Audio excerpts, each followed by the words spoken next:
episode 83 of Strange Brow Radio. How are you? My name is Tobe Johnson, and today's guest is Alex Witcombe. It's time for Ales and Tales. It's always good to talk to Alex, and we're a bit behind schedule. Try to do it once a month, but we'll get into all the reasons why, and I think you'll like this episode. Good to catch up with my friend up north.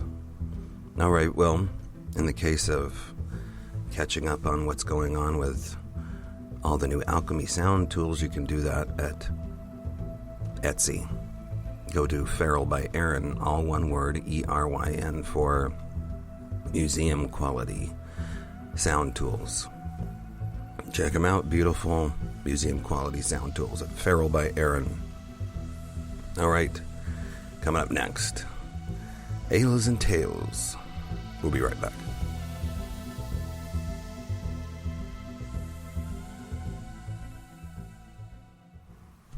All right, middle of the year, 2020. It's been a roller coaster of a year, I think, for most of us. And I'm glad you tuned into this. If there's one source of normalcy on this podcast, it's making sure that we're out each and every week for you. Monday, actually we come out Sunday evening, truth be told. Monday morning we put out a new episode, and we are, as I said, a little behind with our monthly episode of Ales and Tales, and we get into why that is. In Alex's case, he's been busy repairing some damage lost, and he'll get into exactly what got damaged and what's happening now. So, interesting story. Something you probably could never really make up. So, more than that in a second with Alex. But I did want to mention YouTube. If you get a chance, type in Strange Brow Radio on YouTube and just watch a video and click the little thumbs up button. Doesn't help if you click the thumbs down button, but if you feel like it, just don't press anything at all. If you can, though, go click up the thumbs up button on videos when you watch them. Not enough people are doing that, and I hardly mention it. So that helps get more eyeballs on the channel, in which case we can do more in the future with the podcast. So subscribing, of course, is another one. Also, check out, if you would, the patreon.com/Strange Brow Radio Patreon page. There's a lot on there, as I've said before. And then strangebrowradio.com. There's little places that you can go on there that would help us, including the merchandise store. And you can get a hold of all sorts of gear, Strange Brow Radio gear. So that's that. Okay, topic today, Ales and Tales. A can of this, a can of that in both of our hands. And then we go down the road of the psychological impact with friends, family, and yourself, looking into all of these rabbit holes. So, interesting conversation with my friend Alex Witcombe and Ales and Tales.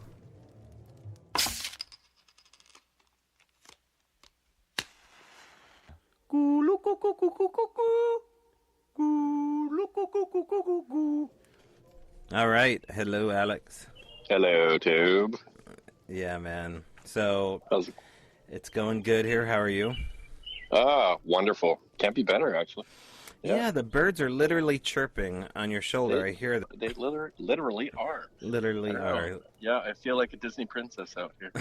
Wonderful.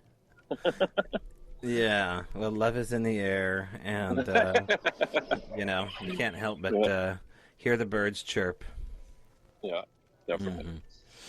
So, I thought today, we'll just cut to the chase here, we are going to talk about the psychology of the supernatural, and we'll get there eventually, but it's something that I think anyone who listens to this show hears us lean down that road, at least myself, more often than not, because it profoundly affects individuals to a degree where they have to live with it in a world where the reality that they live in is not exactly comfortable hearing about their new expanded perspective. So Exactly. That's where we'll be heading today. And but before we do that, I do want to celebrate here with our Ales and Tales tradition. I picked up for today's show Lagunitas Little Something Ale, a way smooth, silky IPA. And it was at one of the grocery stores just down the road. And you know, again, with the labels, right? They're trying to suck you in every time. You just rattled that off. I could barely keep up with that. Lagunitas, what?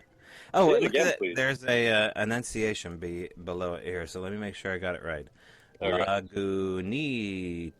Lagunitas, little something, and something is SUMPIN. So not little something, but little something. Little something. Mm-hmm. So let's see what we got here. Yeah, it smells like an IPA. Mm-hmm. No, that's pretty good. That's a good summer choice right there. Nice. Yeah. And what do you got?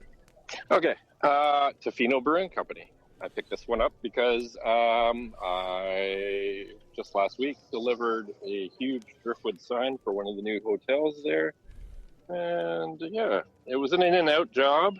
Didn't get to enjoy Tofino too much, but I thought I'd pick up a beer from there. So I have a Kelp Stout. Yes, Kelp Stout. Yeah, so let's dig in. You did say kelp. I did say kelp, yes. Oh my God. I thought there was hope. Okay. Let's see, yeah. It's a dark, rich, full-bodied ale brewed with locally harvested kelp, giving a unique umami-type quality to this complex beer. Oh, let's see if there's umami here. Okay. Oh, and I'm drinking it out of my new Sasquatch mug. Ooh, nice. My girlfriend got me. Okay. Ooh. Looks good. Looks good. Yeah. I'm getting there. Okay.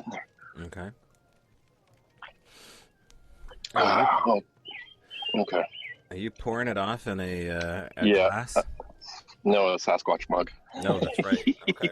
Yeah, Sasquatch crossing.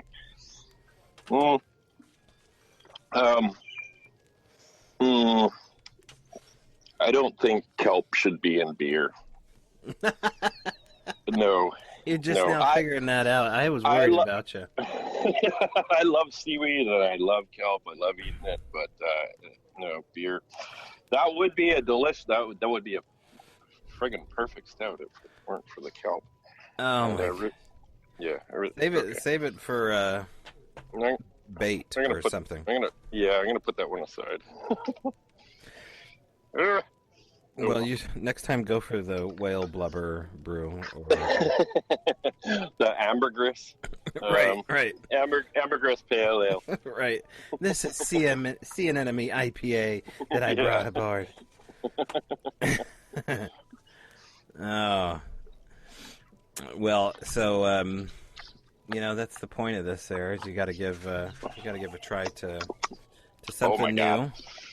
I got to get some water here. Yeah, oh, really? That good? Oh, yeah, that good. Sorry, Tofino Brewing Company. Okay, there we go. Refreshed. Nice. Yeah, all right, rinse the palate. Yep. Hey, since we'd last talked, it's been a while. It's actually been over a month, so we the people have not been able to hear their Alex in over 30 days, so we are behind schedule. How are they doing? So they must be like chomping at the bit there. I have heard so much. It's been all positive, but they're jonesing for you to bring it today. So all right. Hey, let's bring up real quick Sarah and tell a little bit about who Sarah is and what you're doing with Sarah. Okay, Sarah is a velociraptor. A driftwood velociraptor that I built probably about a year and a half ago, and it was for a public art driftwood initiative that I really wanted to see more driftwood public art out on the beaches and trails out here. So I put a little fundraiser together, got enough money to spend some time and build this 10-foot long velociraptor with razor sharp teeth and gnarly claws and a menacing glare. And I put her out on the beach for everyone to enjoy, and lo and behold, everyone enjoyed. And recently, in the past week, she got vandalized, like totally trashed. I've had my sculptures tampered with before, but this was absolutely deliberate. Let's smash the living F out of this velociraptor. Her teeth were all smashed out, head ripped off, arms ripped off. It was pretty brutal. And I'm okay with that because I know the risks of putting my art out into the public. I have this vulnerability. I'm okay with it. I know the risks. The positives of everybody enjoying the art far, far outweigh the negatives of one asshole coming along and messing with it.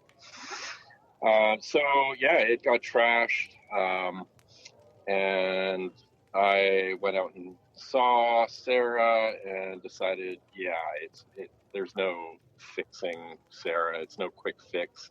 So I put out there on Facebook that I'm going to take her apart and return her wooden bones to the beach and set her adrift for another adventure. But the community didn't want that. They wanted to see her restored.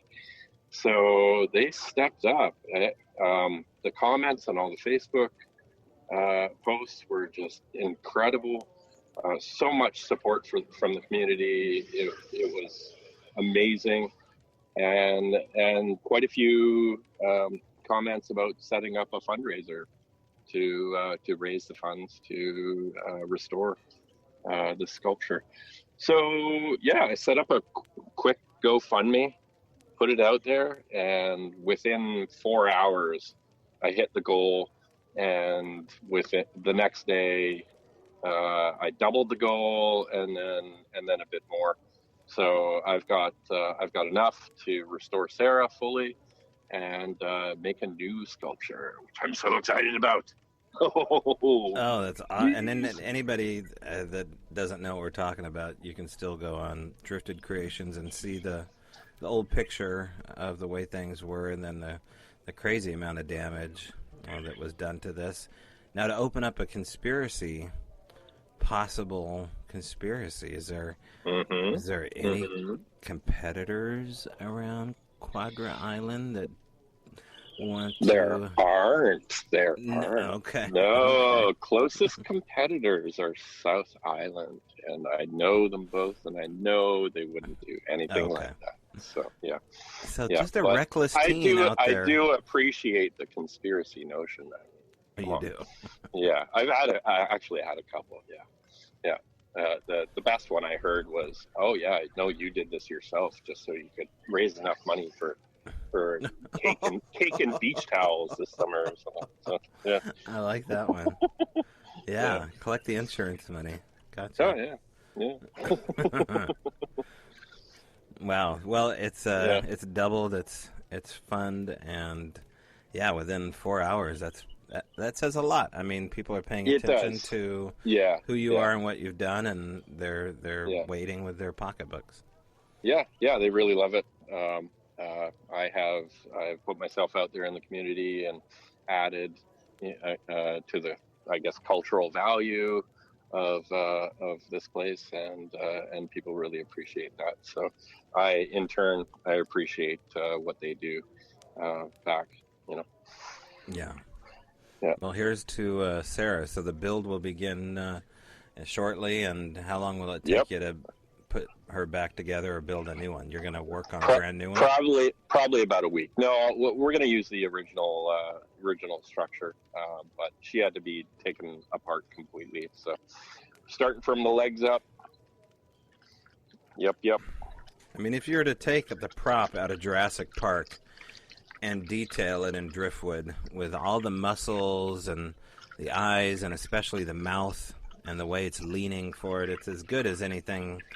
I mean, it's camera ready as far as driftwood art is capable of doing. You took it to the... You can only go so far with driftwood that I know of. You can't make it actually breathe and run, but it's just right under breathing and running and biting someone. Oh yeah. I like to put that realism in. Yeah, make it look as expressive as possible. And I saw your original, like you posted, you just kind of toying around the first year you were doing driftwood, and the difference between where you were originally and where you are now. Yeah, you saw that first sculpture, eh? Yeah. Sheila the Velociraptor. Yeah. Huge difference. And I like to look back at that and see how far I've come in such a short period of time. I always love pushing the boundaries and stretching the limitations and seeing what else could be done. So yeah, I think it's, in a few years time, it's going to be the same. I think, I'm going to look back at what I created just earlier this year and view it the same way. I'm always moving forward. Yeah, exciting. Yeah. Well, it's been fun watching you. I don't know if you use the word progress, but it's been, amazing. Not just fun, amazing and intimidating and awe-inspiring watching you. Thanks, work. Man. I appreciate it. Yeah, for sure. We got to get you down here. Driftwood's harder to get a hold of in the United States, especially up here in Washington. Although you'd never know just how many legal restrictions are on the parks by the way they celebrate 4th of July here, which I talked a little bit about in the last episode. It was pandemonium. They absolutely just let it all hang out on 4th of July as though there's no government regulations at all anywhere whatsoever. Children are running around with bloody stumps, doing shots. It's nuts. But driftwood, oh my gosh. Take a shell or driftwood home. Anyway. Totally. Okay. Right now? Well, so one other thing I want to mention too is that you're eventually, and you'll let me know when you're ready, and your girlfriend, to be a part of doing a strange stroll.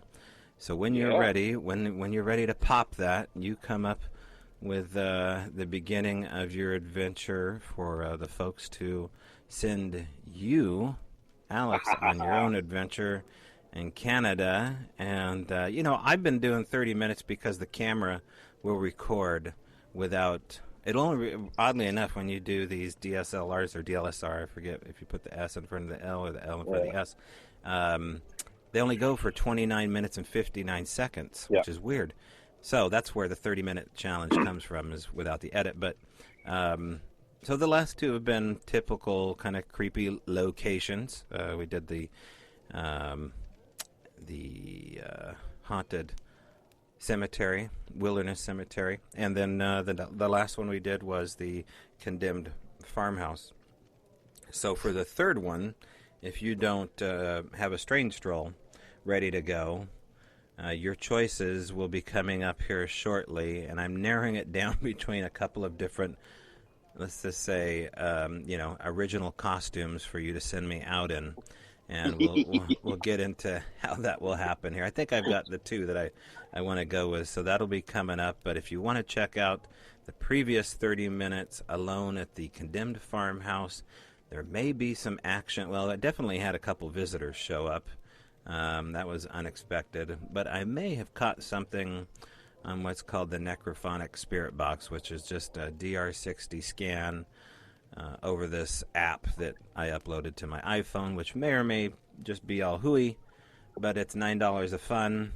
But here's the kicker, is that I actually brought the app yesterday to visit Ron Moore. Can you hear me okay? Yeah, you cut off there for a second. Yeah. Sorry about that. As I'm standing in the woods with Ron Moorhead, I break out the Necrophonic app, and he has a friend with him. And so I explained to them exactly what I just explained to you guys. And I said, okay, what's the guy's name over here to my left? And they said his name. And then I said, okay, what's the guy's name over here with the cowboy hat on? And they said Ron. On the spirit box. Yeah, I mean, so the way it does is it scans through several different options of vowels, consonants, and possible words. But when you get sentences or when you get names and you're asking for names, it turns into a more interesting possibility because Edward and Ron, you know, they're common enough names. It's not like Xavier or something. But, you know, either the phone has been listening, you know, spying on me, collecting the data from me saying those names that's in my pocket. Right, but you know what I mean? So they were pretty freaked out by it. And then I said, okay, what's my... two in a row, that's pretty good. Like, and they were less than...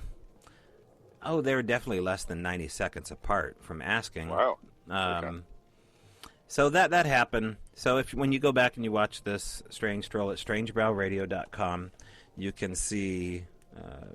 make up your own mind. The app is called Necrophonic. Now, I want to ask you real quick, have you heard of another app called Randonaut? I have, yeah. Okay, what do you know about this?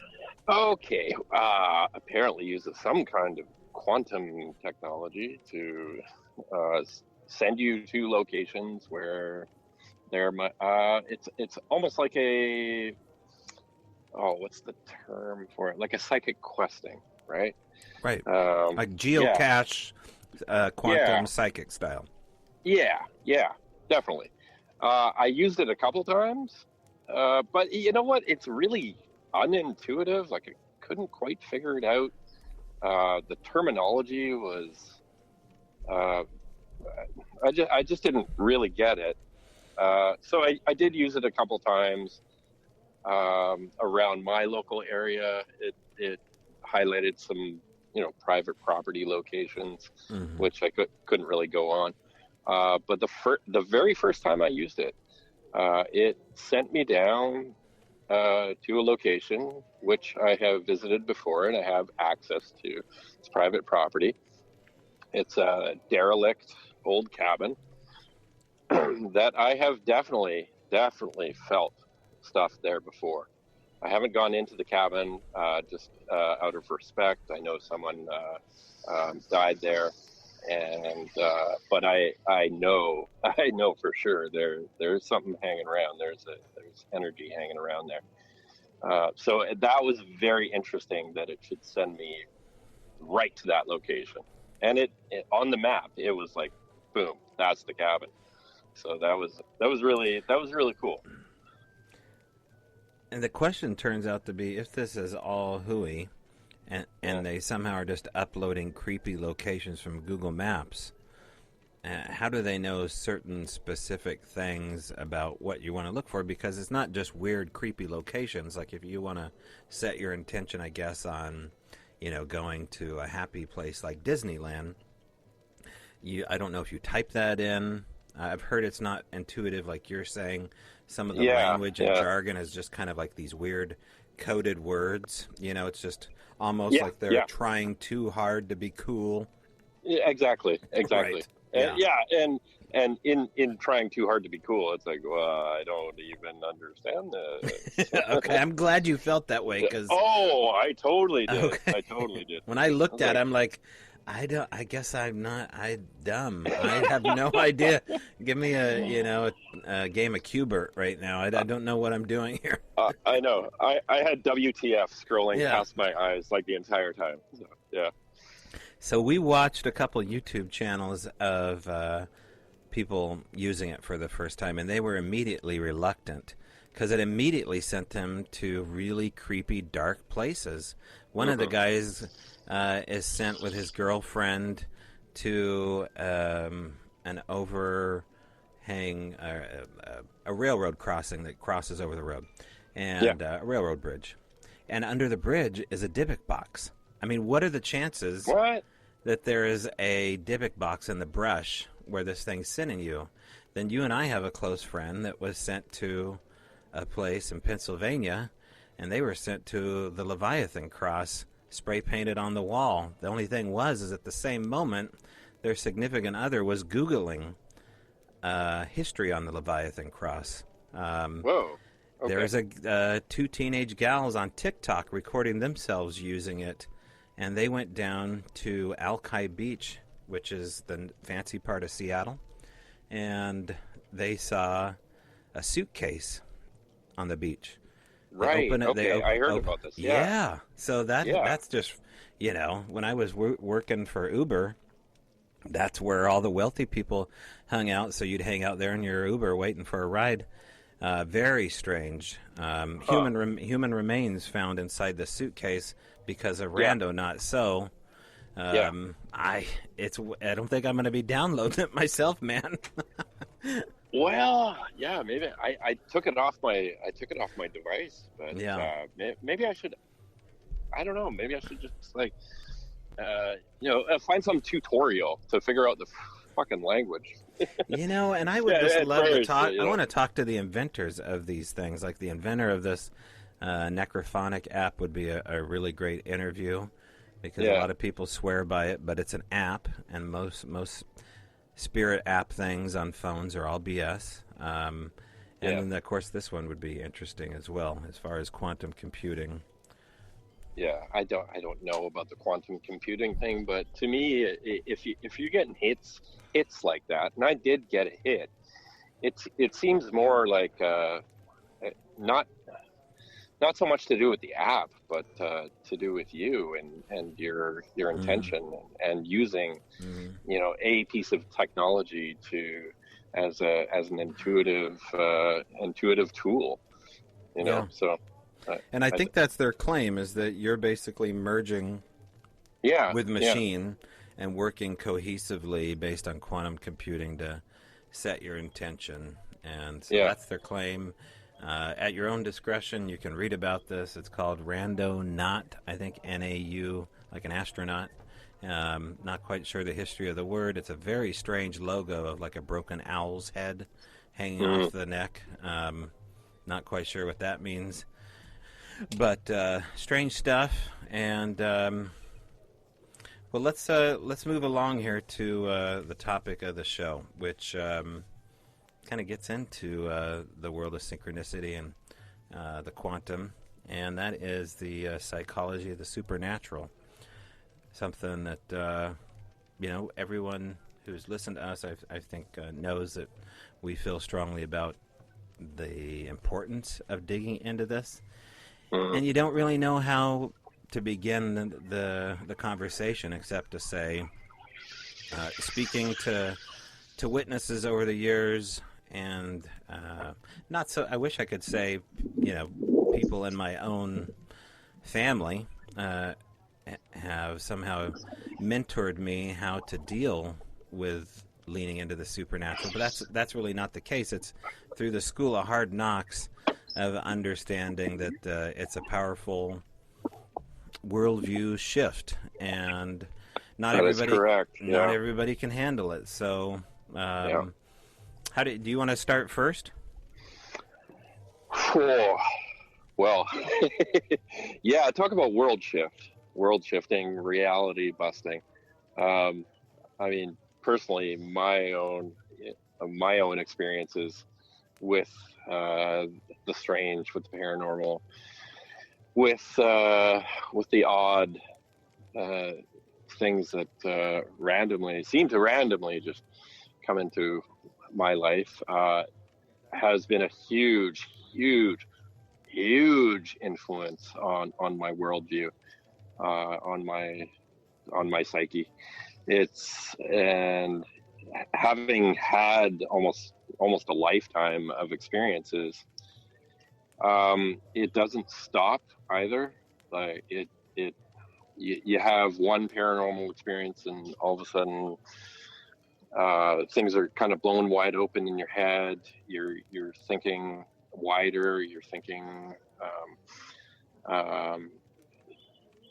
about stuff you wouldn't normally think of, and you let that settle in. You do some research. You talk to other people, and then another experience happens, and it just compounds and compounds. And wow, yeah, if you were to talk to me even like 5 years ago, I was a very different person,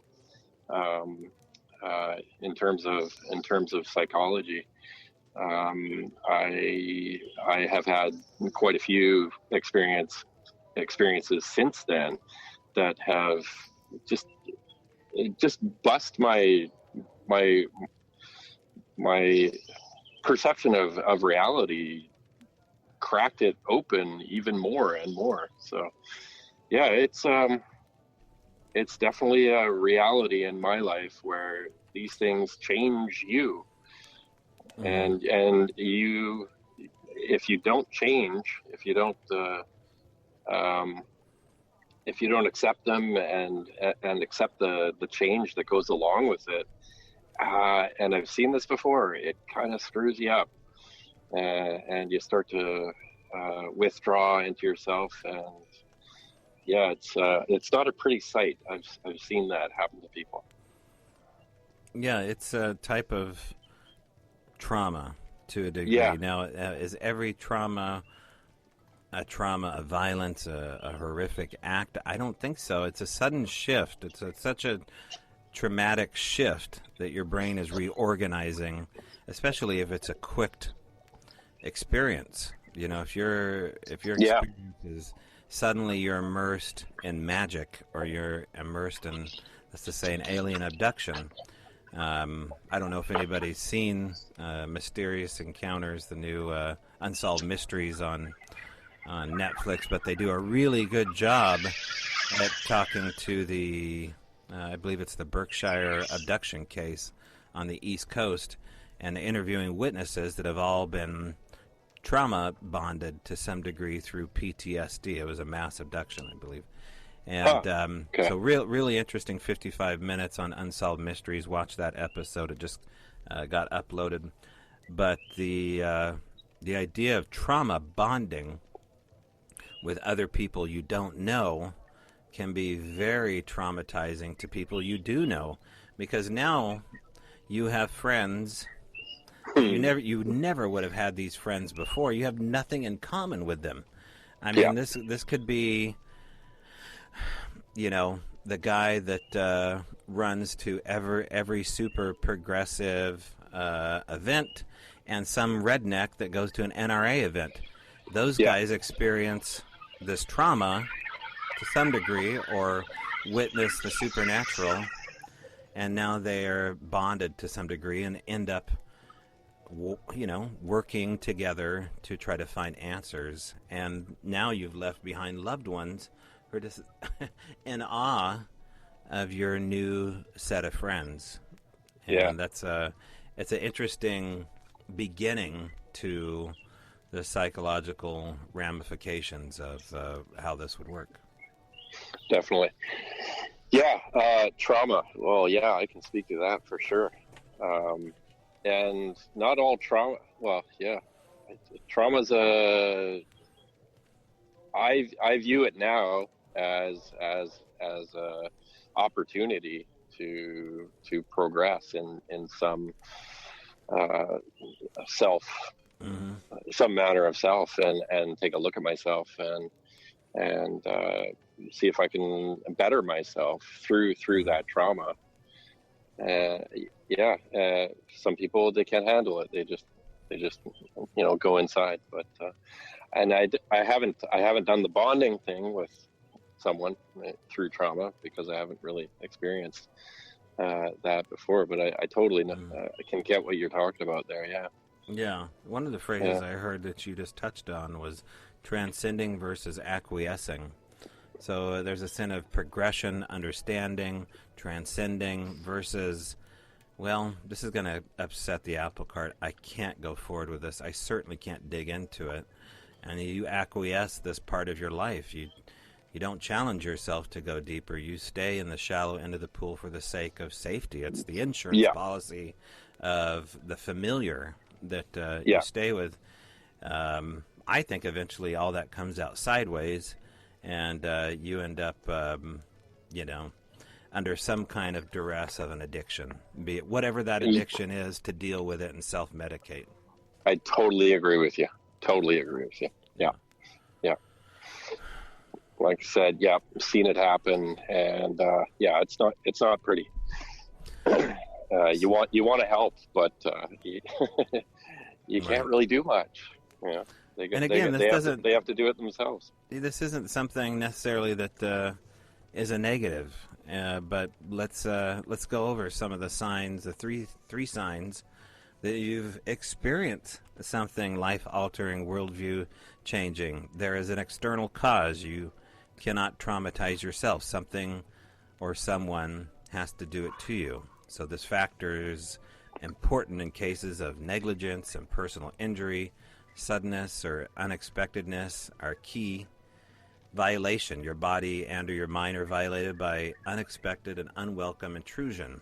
With many forms of this experience or trauma, the violation can be of a physical or sexual nature: harassment, rape, violent partners, abduction. Loss of control. The experience is unexpected, overwhelming, and beyond your control, and would be beyond the control of almost anybody else. So those are the three big ones that come up as far as trauma is concerned.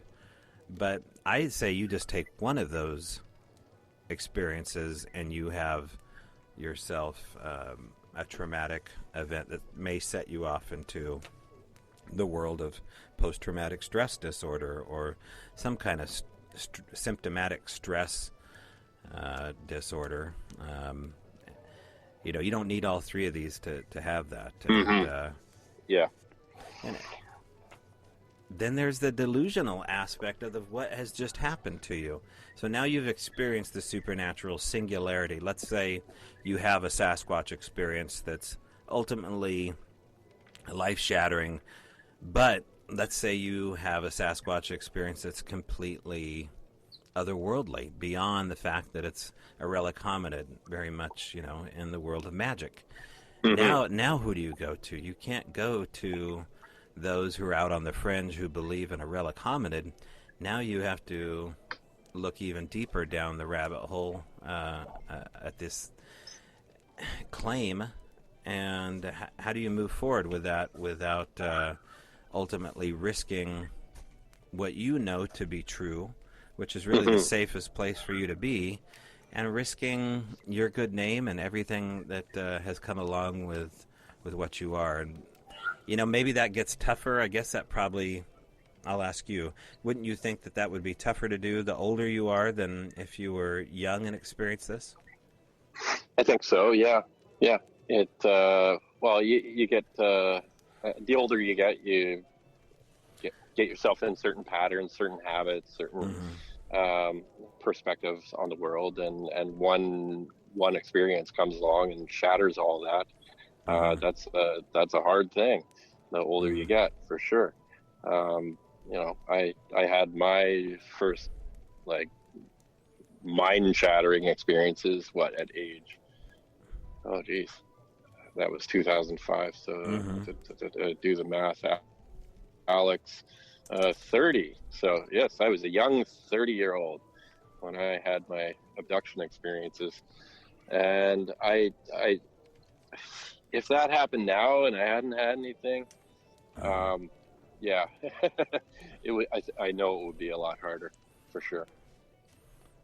Going through the list of symptoms, suffering from some kind of traumatic or stressful event like this, there's some interesting ones here, including physical numbness on the fingers, toes, and lips. I'd never heard that before. Huh. So, associated with a traumatic event, or those three PTSD? things. Really? Yeah. Interesting. Okay. Yeah. Well, Well, I can't say I've ever had that, but I mean, I have, but I think it's been work related, obviously. Also, a propensity of deep sense of betrayal, obsessiveness, exaggerated startled responses, inability to concentrate, impaired memory, flashbacks, sleep problems, hypervigilance, enhanced environmental awareness, a greater respect for the natural world, a feeling of wanting to save the planet. Oh, there we go. Wow. Yeah. How many times have you heard that after Yes, you have. alien abductions, you know? Yeah. Yeah. Even from hardcore redneck. Absolutely. And I guess maybe the better word is not so much trauma bonded, but maybe para bonded with somebody. And I'm reading over some of the notes here from Dr. John Mack, who passed too quickly. And if anybody gets a chance to go look at his old articles online, just type in Harvard professor, psychologist, or psychiatrist John Mack and his work on abduction experiences, and working with, I think, over 200 abductees or reported abductees over 12 years. And he has profound notes and statements about people that have experienced abductions and how they go on to deal with it. He calls those that don't move on, those that basically acquiesce and don't transcend, they suffer from atrophy of consciousness. Oh, wow. I love that quote. Yeah. That's great. Mm-hmm. Yeah. And totally. There was this other great quote here talking about the nature of experiencing the supernatural, is that the witnesses have moved into the divine and now taste God. That's a pretty powerful quote, but that is the way this is that you have this sense of natural, there's this weird natural you get very familiar with approaching the supernatural when it's coming into your life constantly, and it's not nefarious. But there is this weird spot that you get into where you can taste the divine. Do you understand what I mean? I understand personally what you mean, yes. Yeah. And on the flip side of that, coming back from these experiences, one of the symptoms, at least for me, is it became a lot harder to exist in the 3D everyday world. Yeah. Oh man, I had so much trouble dealing with physicality and 9 to 5 stuff and just everyday banality. I had several breakdowns just because of that. So Yeah, I'm so glad to hear another person talk about that, because it almost sounds like Peter Pan syndrome, where, it's the arrested development of somebody who doesn't want to grow up or move on to having responsibilities or having a family. But I can't imagine having what happened to me happen at an early age and then growing up to be a successful, functioning person, because here you are offered this 3D world when you've experienced 4D and 5D. And the 3D world is this basically asking you to never talk about 4 and 5. The banality of the 3D world, experiencing that so early on. It's kind of a catch-22. I mean, psychologically it may rough you up more in your 40s than when you're 4, but you don't have to. I mean, you could have lived your life before that and said, I'm in my 50s now, so I don't care what anybody thinks. I'm going to do what I want. Right. But it's very difficult to do that when you're 4 years old and the 3D world has set you up, for this program. Yeah, for sure. I don't know, man. I think this is a side note. I think the world of COVID is really going to make people speak truth. It's going to make them a lot more ballsy. because they're not going to acquiesce to towing I don't want to say the party line, but towing the worldview's perspective line anymore, because this quarantine is roughing people up psychologically. I think they're going to seek out answers on their own a lot quicker and live these authentic lives. What do you think of that? I think that's true for sure. Earlier on in the pandemic, I kept hearing the term global PTSD, and whether or not that's true or valid, it got me thinking about that. Okay, yeah, I as a sufferer from PTSD, I still have trauma from 2005 that I still have to deal with. It still affects me to this day. What does that mean for global society to be traumatized in this manner? And will we acquiesce, or will we progress, or will we transcend? And I'm seeing a lot of transcendence. Particularly in individuals and groups, whether we see that extend to the global atmosphere. We just have to wait and see, but it's definitely there. I see it. And maybe a little bit of something kicking in here because I'm a lightweight, but I'll speak my mind. As far as I really think that the people that hear this episode, if you don't have someone that you've partnered up with, if you don't have someone significant in your life to share your life with, and you're putting it off for whatever reason, I don't think you can anymore. I think you really have to find, your little weirdo to live with because it makes your adventure so much more memorable for the other person and vice versa. And I think you're going to need it tactically. To really move on and do this properly. This is not going to be an individual timeline that we're all going to be, having these own individual lives like we did before the last 20 years. People have been kind of living solidarily, not getting married, living a single life. Financially, it's going to be a mother, okay? That's going to be very tough to do. And then you have to think tactically about it. But when you have these traumatic experiences alone, it's very difficult to make it. I think you need somebody else that can kind of psychologically nut up with you. Yep, fully agree. Yeah, go out and get your find your tribe, people.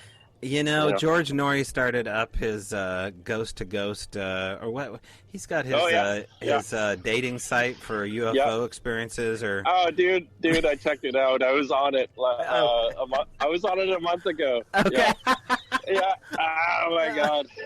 Wait. We got to get into this here just for a second. Are you saying that you had a profile on George Norrie's dating site? I did. Yes. Yeah. I only spent one night on online dating before I found my girlfriend. One night, and your world changed? Yeah, I found her that night. I messaged her, and our world changed. Boom. That's done. Yep. Yeah, and that really, we're bearing the lead here, is that things have changed for you romantically. The driftwood, the lonely driftwood man is no more.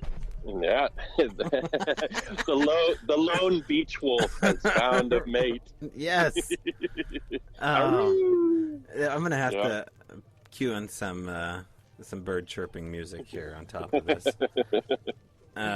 That's fantastic. So you have, you're the perfect example now of somebody who's paired up with someone that you have something in common with, that can look at your experiences and say, hey, I've got maybe my own thing going on. I totally understand what you're going on. I don't want to do this alone. This is far too weird in the 3D world to do this alone.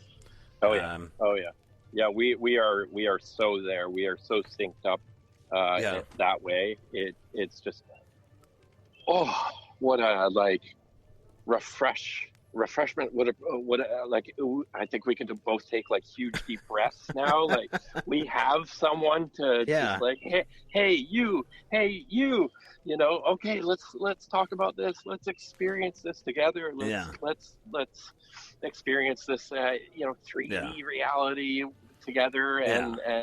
and get into the 4D 5D, Yeah. and we can do this. We can do this.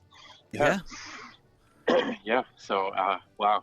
And yeah, it's been a long time for both of us, but here we are. So we're happy to have found each other. Mhm. So yeah, and yeah, That's great. there are people out there for you, single people. I'm sorry, ladies. He's taken. Well, you know, the other interesting, and congratulations again. The other interesting Oh, thanks. thing that this affects is, and I don't know if you had to deal with this or not. I don't know what your religious or spiritual persuasion is, but a lot of people end up going to their parish or their pastor and talking to them about these events that happen to them. And I've spoken to these guys and gals and women and children, and they are, you know, they're never laughed at. I've never heard anybody say, "Oh, they laughed me out of the pew." It's never like that. It's always either sussed up as being something nefarious or demonic that they need to pray away, or they have some kind of emotional hurdle that they're basically putting a placeholder on as this incident that didn't happen. Right. And Yeah. so Well, I mean. Well, I mean, the pray the, you know, what was it? Tim said, pray the gray away. You know, that works. It works.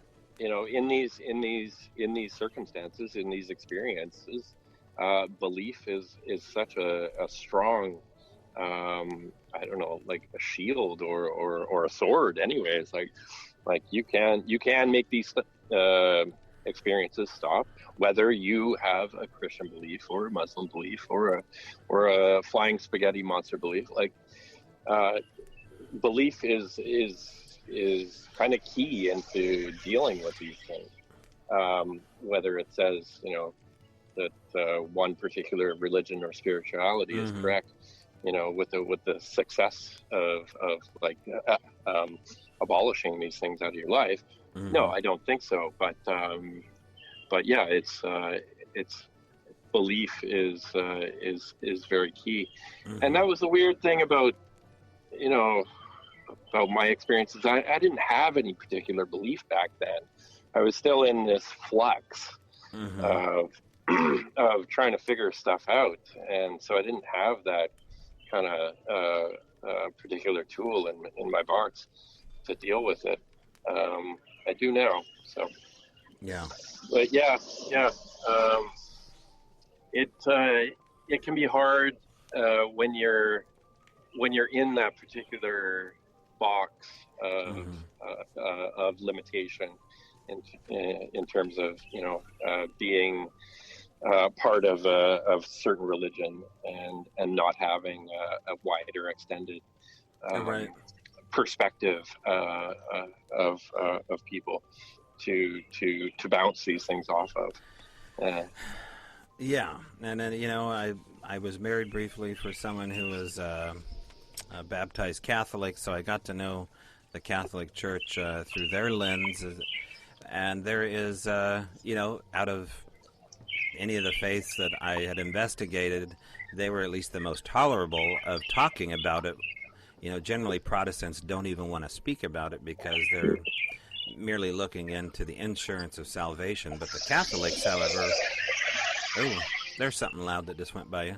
I've been having trucks and cars go by me the whole time. There's you know, I would love to say that, you know, I could see the Vatican Treasury to see exactly what they have on store, but they definitely know more than the rest of us about these things, and be interesting to find out what they would do. Now, one of the interesting things here, a little digression, is that I saw footage of Donald Trump Jr.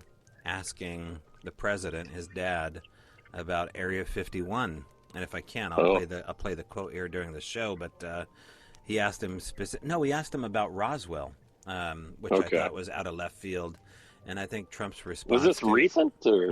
Yeah. Oh, okay. Recently, like just a real informal sit down with his dad, asking him about Roswell and what was going on there, and his dad said, "Well, I'll tell you, it's a real interesting place now."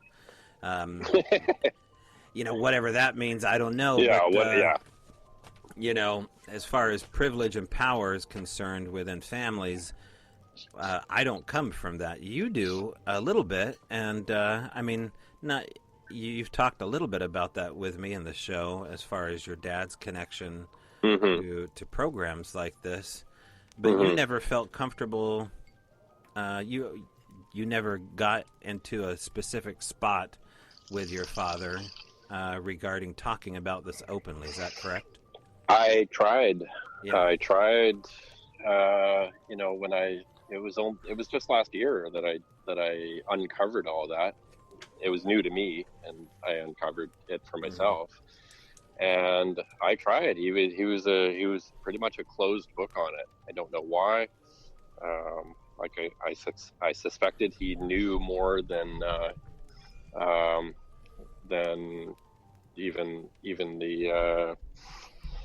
even what I uncovered. I suspected he knew more of what happened, but he just wouldn't, and he passed away 3 months ago, and now that book is closed. So yeah. Now I had an aunt that had aliens land in her backyard, and they saw Greys walk across 101 here on the coastline in Oregon, all sorts of, two specific things like that. And I think they even had a Bigfoot thing on or near the same property, going something to the effect of the Sasquatch was going through their trash. Now, these were family stories that typically were, you had to get them around a family reunion. I wish I would have taken more time to sit down with my Aunt Bernie and get this all on record with them, because these are the kind of stories that, they're uncomfortable to talk about, and they may shoot me down and not want to do it, but I'm telling you, you have to take those risks, because eventually it's good for them to talk about, and there's information in there that they want to uncover, even subconsciously or consciously with them. So I urge anybody, if you know somebody that has an incredible story, pull them aside at the next Zoom reunion, or however you're meeting virtually now or personally. Definitely think of doing that. Would you agree, Alex, that take that chance of being shot down and ask them about that event? Oh, please do. Please do. Experiencers of these events, we need people to talk to. I didn't have anybody to talk to for the longest time. I had very, very few people to talk to about some of these experiences, and it killed me. I needed to bust forth. I needed to just to someone who they didn't even need to understand it, as long as they were just there with an open ear and no judgment. Then if you can be that person to someone else, please take that step. Yeah, for sure. Even if you're just slightly curious about a small detail and don't necessarily want to hear the whole story, you're probably going to have to, most likely hear the whole story. Hopefully you want to, but there needs to be a certain level of authenticity. I talk a little bit about that in the Al Moon Lab as far as approaching these extended experiencers. It needs to be with the right motives, because everything's going to suss out your motives, the supernatural and the people that are having these experiences. They can smell it from a mile away if there's blood in the water and you're after only blood. So what did that one guy said? Are you authentic or something? He said when a researcher came out to his property, the first question that the experiencer said to the researcher before he stepped foot on his property, and these guys didn't know each other, he had a Sasquatch hotspot, and the researcher was there to investigate. And the first question out of the dude's mouth to the researcher was, "Are you real?" Which caught this researcher totally off guard. Like, okay, does he think I'm a hologram? What the hell's going on? But it was a peek. It was a window into the phenomena, sussing out motives and pure intent. Yeah. Mm-hmm. Yeah. Which is wild, right? I mean, it's way more Zen Buddhist than the average crypto, totally is. Yeah. So, yeah. Anyway, that's where you got to be. And you got to I think you have to have a sense of humor to it. It reminds me of Les Stroud is always talking about being approached about his experiences with Bigfoot. Yeah. And he said, I don't mind if people come ask me about my Sasquatch opinion or my experiences or why I'm interested in it. He goes, but when people ask me at a cocktail party to the effect of like, are you really looking into that Bigfoot stuff? I want to hear more. He goes, that I just can't tolerate it. These people are setting you up for a joke, and and you can, what are you going to do with it? It's just it's such a waste of time. It is. It's just a waste of time. Yeah. And being an experiencer, you get to know, you get to sense of people's intent regarding this and regarding inquiry. And it's, for me, it's very fast. Oh, I'm going to shut you down and we'll talk about something else. Or I'm going to open up to you because I can feel your authenticity in your intent. Yeah. And I guess my final thoughts in it is it as an experiencer, someone who has tasted God, you now have cherry flavored. Right here. Right, yeah. Cherry flavored God. Cherry flavored God. It tastes like kelp. Umami. Yeah. It's sad to say this, but you've grown up way too quick. No matter how old you are, you've tasted the afterlife to a degree. You've tasted what's beyond the flesh. So you've grown up too quick. But I also believe, you're never given more than you can handle.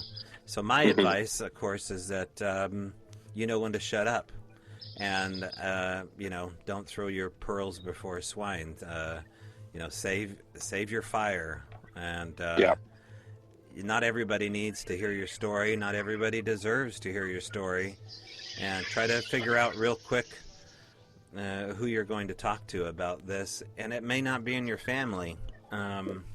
It probably won't be. Probably won't be. Right. You can call me. In fact, write me an email at strangebrowradio@gmail.com, and we can talk on or off the air. And just to point out, you don't have to give your name. You can write me anonymously. More and more of you are doing that these days, so I appreciate that. So you can always go anonymous. Being on the show doesn't necessarily mean that you and I have to record anything. I can just talk to you as well. I could put you on the phone with Alex if you feel like this is someone that you feel better equipped with. I mean, you have a network. I was gonna say, like, if people want to contact me, they're more than welcome to. Alex Witcombe at gmail.com.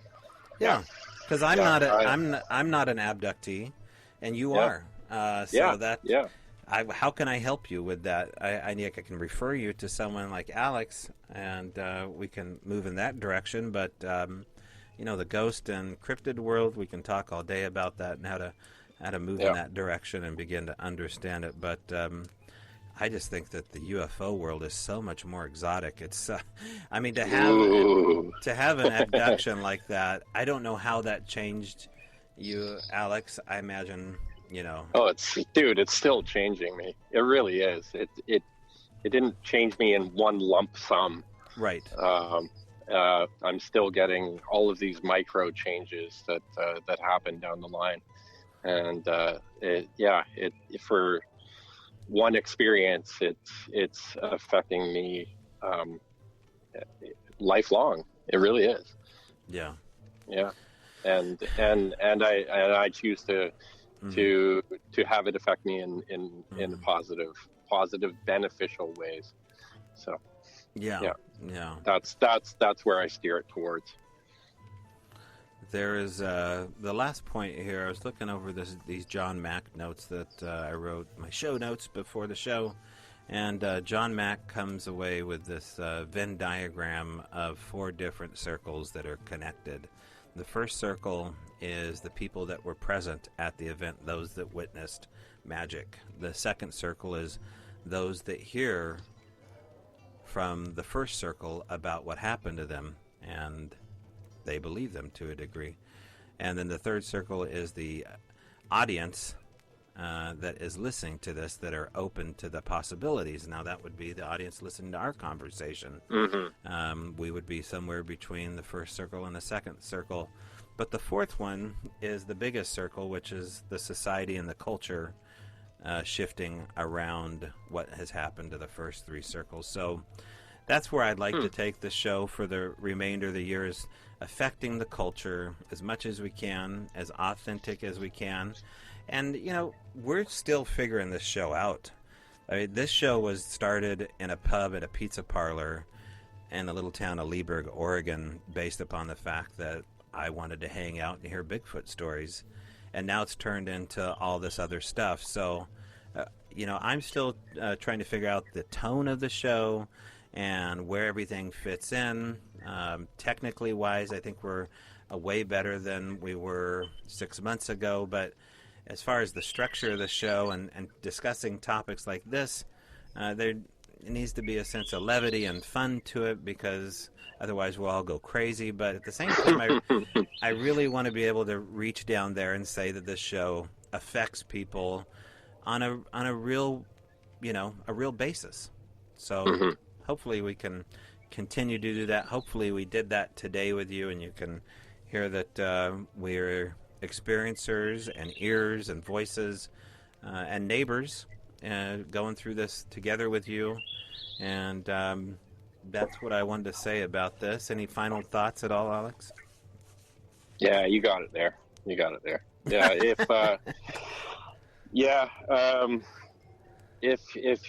I'll just reiterate, you know, if you're alone with this and it's eating you up, just get out and talk to someone that you feel you can. Yeah, especially nowadays, more now than ever. If you need someone to talk to about everything that's going on with you regarding some experience, unbelievable or even not, shoot an email to what's your email again, Alex? It's Alex Witcombe, so AlexWitcombe @gmail.com. Yep. Yeah, and strangebrowradio@gmail.com. Even just to float an idea or a concept, or like, hey, my mother-in-law said this bitchy thing to me. I feel like, you know what I mean? Like, if it's that personal, you don't even have to leave your name. I kind of know how to, and you know how to think about this issue, and maybe between the two of us, we can get you out of damage control to some degree if it's gone down that road. Yeah. And hey, if you like time travel and want to talk about time travel, please contact me. There we go. You heard it here first. Well, that's it for me, man. I appreciate you doing another episode with me, and like I said, let's not wait as long next time. Let's not. No, even if love is blossoming all around, we will find a way to do that. I am on my way out the door to Montana, and we are going to... Are you going vortexing? We're going vortexing, and then we are heading unexpectedly... Here's the story here, is that I'd never used Airbnb before, and there are 2 towns. There is Great Falls, Montana, and then there is Columbia Falls, Montana. Well, I booked us a room in Great Falls, Montana, which is 3.5 hours away from where we need to be. So, we are going still to the vortex. That is still happening for a couple of days. And then we will cross over Glacier National Park to outside of Helena, Montana, to the Airbnb, which I accidentally booked and cannot get us out from under. Shit. So there could be fate in the works. Maybe we were never supposed to stay. You know what I mean? Never know. What, I have to look at it. No, me and my girlfriend, we were talking about this just the other day because, like, we forgot something we were supposed to do that day, and we're like, oh, well, you know what? Maybe we're supposed to do it at some other point, and maybe there's a mini adventure there that we're supposed to take advantage of. You know, I totally agree. Yeah. That's a good egg that you got that thinks that way. So, show notes from that. I'll be rolling as much audio and video as I can, especially at the Vortex, where they had a sighting 2 days ago, a Sasquatch sighting, but they also had a grizzly bear sighting, which is a little disconcerting for possibilities of doing night walks. So I'll do what I can in that direction. Joe Hauser is a really good guy about people coming in and experiencing his little baby along with his wife, so that'll be happening from the 12th to the 16th. And then we'll be back here. However, if there's any delay on a show coming out on Monday, I don't think there will be this week, but if for some chance that does occur and there is a delay, it is because I'm busy getting stuff ready for the next show, and Alex is busy building Sarah, and so we got a lot going on, and I appreciate you, dude. Appreciate you, dude. Good talking to you. Yeah, definitely. All right, my friend. Cheers, and let's do it again. Yep. I'm going to go pour this Kelp Stout out on the lawn. Maybe it'll grow the lawn a little better. There we go. All right. See ya. Cheers, Bye. man. Bye. All right. Thanks again, Alex. And do check out Drifted Creations and his beast, his driftwood beast, including Sarah the Velociraptor. Drifted Creations on Facebook, and he's getting a website put together. And while you're on websites, check out strangebrowradio.com. Again, if you can, go to the YouTube channel. Just click the like buttons on some of the videos. And if you're a real listener, go through all the videos and click the thumbs up button on the YouTube videos that you may have already seen. Doesn't really help me if you hit the thumbs down button if you don't have anything nice to say, right? Don't say it all. But if you have any questions, of course, or critiques, get a hold of me at strangebrowradio@gmail.com. If you'd like to be a guest yourself, get a hold of me also at strangebrowradio@gmail.com, and I would love to hear your story. If you don't want to be on air or you want to go anonymous, we have all those resources, but would love to hear from you. Also, I'm headed out the door, so excuse me for my briefness, but we are heading out towards, as I said, Montana Vortex, home of strange anomalies that happen every day, including a recent sighting, I hear. So for Patreon members, they'll be getting some exclusive videos that I won't be posting up anywhere else from that trip there, and talking one-on-one with Joe, and going over Glacier National Park will be a new adventure for me. So I'll have that all for patreon.com/strangebrow radio members. Okay, that's it. We'll see you next week. Take care of yourself, and as always, I will see you in the trees.